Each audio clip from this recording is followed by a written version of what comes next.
Bonjour à tous, bienvenue pour ce point hebdomadaire sur le S&P 500. Donc depuis une semaine, là, on a un marché américain qui a tiré sur de nouveaux sommets avec une certaine hésitation, fébrilité là depuis 2-3 séances.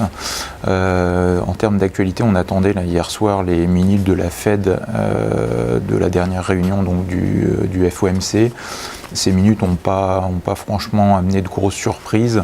On retiendra surtout que le comité a repoussé a priori une hausse des taux pour le mois de juin. Et donc a priori on s'oriente plutôt vers un premier relèvement sur septembre ou durant le dernier trimestre 2015.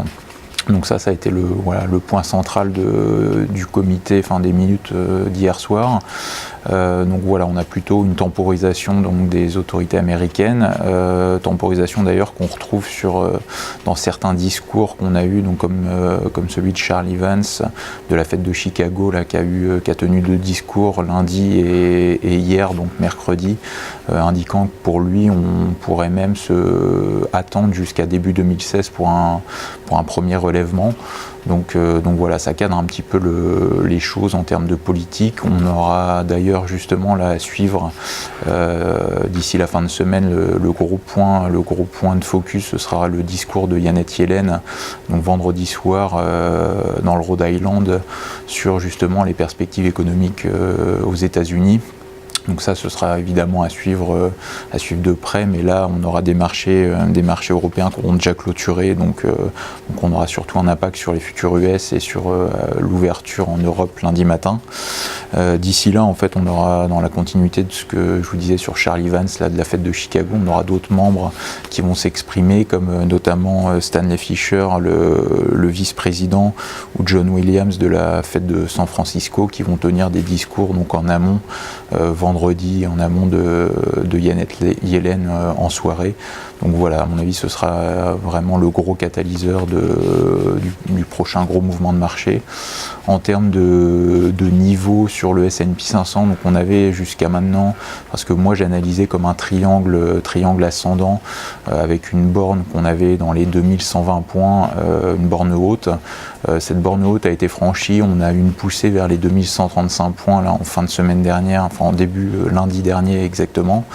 Et depuis, on sent qu'on a une certaine fébrilité à tirer vraiment au-delà. Donc ça reste, on a des marchés qui restent assez hésitants.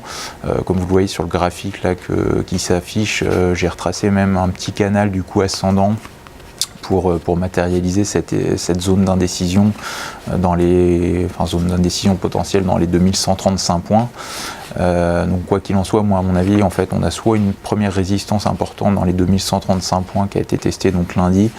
Au-delà, je continue d'envisager une ultime poussée dans les 2150 voire 2175 points, c'est-à-dire la cible en report du triangle ascendant, et 2175 points, c'est le haut de canal ascendant de moyen terme. Donc ça, ce serait dans l'idée d'une extension haussière, avec extension qui se ferait alors en simultané d'un VIX qui plongerait vers la zone des 10-12%.